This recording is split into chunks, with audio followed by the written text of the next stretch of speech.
इस लेक्चर में national mission on use of biomass in coal based thermal power plants, इसके बारे में डिस्कस करेंगे। बहुत ही लंबा मिशन है, नहीं ये मिशन है क्या, जो थर्मल पावर प्लांट होते हैं, थर्मल पावर प्लांट मतलब जो बिजली बनाते हैं, हमारे देश में एनर्जी प्रोड्यूस करते हैं, पावर प्रोड्यूस करते हैं, उनमें कोयला यूज होता है। Coal based thermal power plant इसलिए बोला जाता है उनको, कोल यूज होता है, कोयला, कोयले से हीट जनरेट होती है, हीट से टरबाइन घूमते हैं, उससे बिजली बनती है।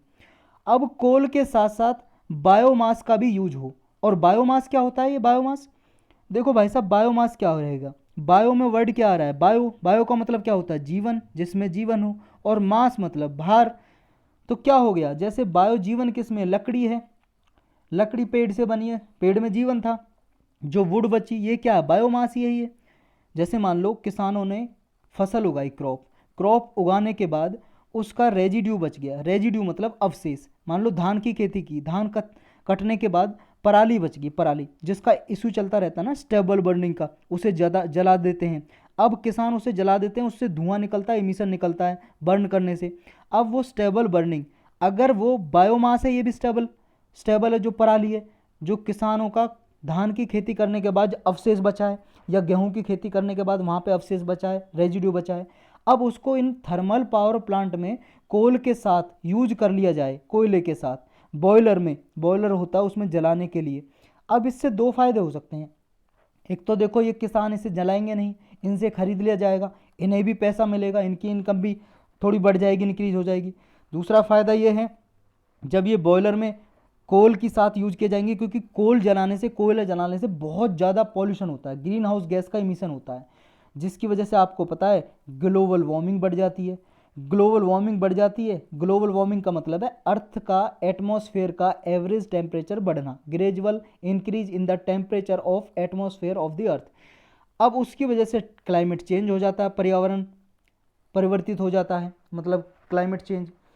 अब क्लाइमेट चेंज की वजह से क्या होता है भाई साहब, ग्लोबल वार्मिंग होगी, क्लाइमेट चेंज होगा, तो ग्लेशियर वगैरह पिघल जाएंगे, बर्फ़ पिघल जाएगी, जिसकी वजह से सी लेवल राइज हो जाएगा।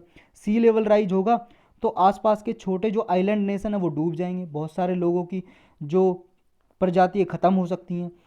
क्रॉप जो सिस्टम है उगाने का, फसल उगाने का, कहीं कहीं पे क्रॉप नहीं उगाएगी, ज़मीन डूब जाएगी, तो क्रॉप फूड सिक्योरिटी में भी ये प्रॉब्लम आ सकती है। तो बहुत सारी प्रॉब्लम्स हैं। तो अभी हम पढ़ रहे थे बायोमास के बारे में। तो बायोमास देखो कहाँ से शुरू और कहाँ पे ख़त्म होता है, बहुत सारे फ़ायदे हो सकते हैं इसके। तो ये बायोमास को यूज करने के लिए coal based thermal power plant में यूज बढ़ाने के लिए ये मिशन है। अभी जो commission for air quality management है उसने बायोमास को फायरिंग की ये प्रोग्रेस रिव्यू की, देखी कितनी प्रोग्रेस हुई है जब से ये मिशन चलाया है। जो बायोमास को फायरिंग है, इसका मतलब है को जहाँ पे वर्ड लग जाए मतलब किसी के साथ हो रहा है, फायरिंग का मतलब जलाना, तो बायोमास को ही कोल के साथ जलाना बायोमास को फायरिंग है। उसके बॉयलर में यूज करना, जो बॉयलर होता है थर्मल पावर प्लांट में जिसमें कोल डाला जाता है, तो बायोमास को इसके साथ, कोल के साथ जलाना बायोमास को फायरिंग है। पूरा डिटेल में डेफिनेशन बाद में देखेंगे।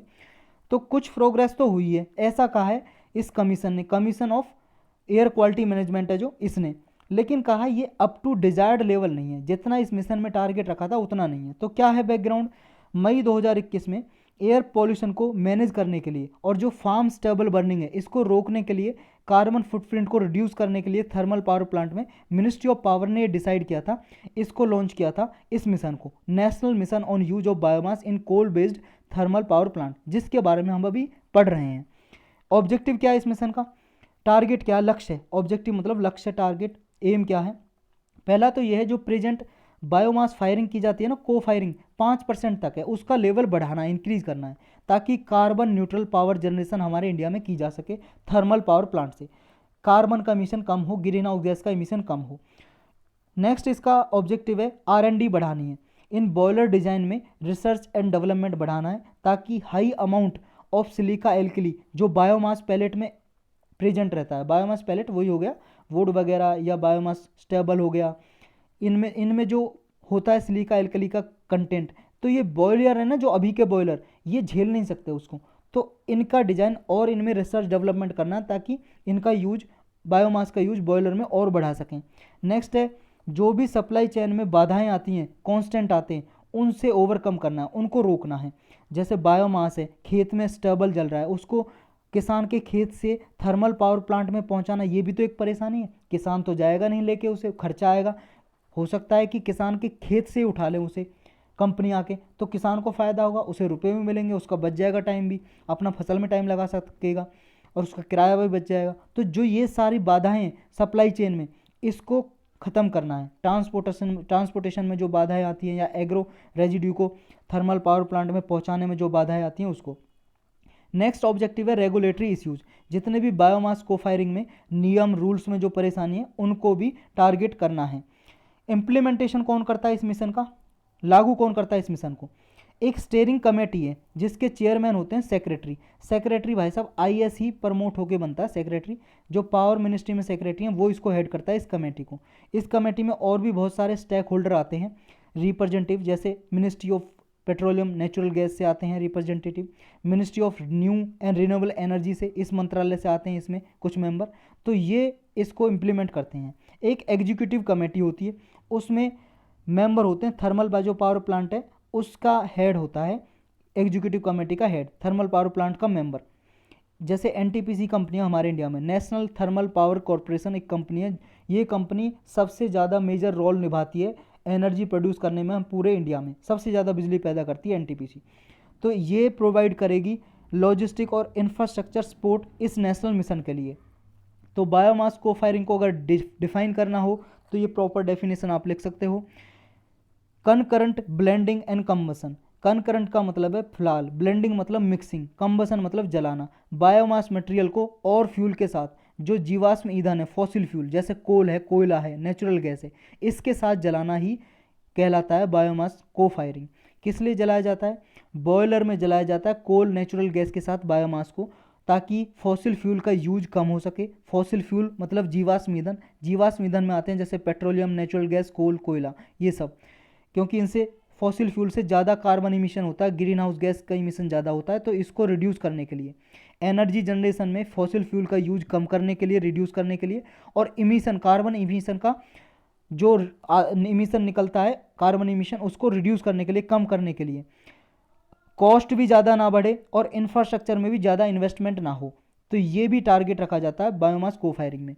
तो बेनिफिट क्या क्या हो गए इसके फ़ायदे को फायरिंग के? पहला तो ये कि जो टेक्नोलॉजी है इसके ज़रिए फॉसिल फ्यूल का यूज डिक्रीज होगा, ग्रीन हाउस गैस का इमिशन कम होगा। इसके कोल और बायोमास को फायरिंग है, जो अगर कोयल का ज़्यादा यूज होता है, कोयला का, तो उसमें CO2, ये कार्बन डाइऑक्साइड और आपके पॉल्यूटेंट है जैसे सल्फर ऑक्साइड्स हैं, नाइट्रोजन ऑक्साइड्स हैं, ये बहुत ज़्यादा इमिट होते हैं, ज़्यादा निकलते हैं उससे। तो अगर बायोमास को फायरिंग होगी, इसकी वजह से ये जो पॉल्यूटेंट है कम इमिट होंगे, कम निकलेंगे, इनकी वजह से इन्वायरमेंट में पॉल्यूशन भी रिड्यूस हो जाएगा। जो टोटल बॉयलर एफिशिएंसी है इसमें भी देखो कम लॉस होगा को फायरिंग से, अगर बायोमास को फायरिंग की जाएगी। तो न्यू फ्यूल मिक्सचर आगे यूज किए जा सकते हैं कम्बशन के लिए। तो यही था इसके बारे में।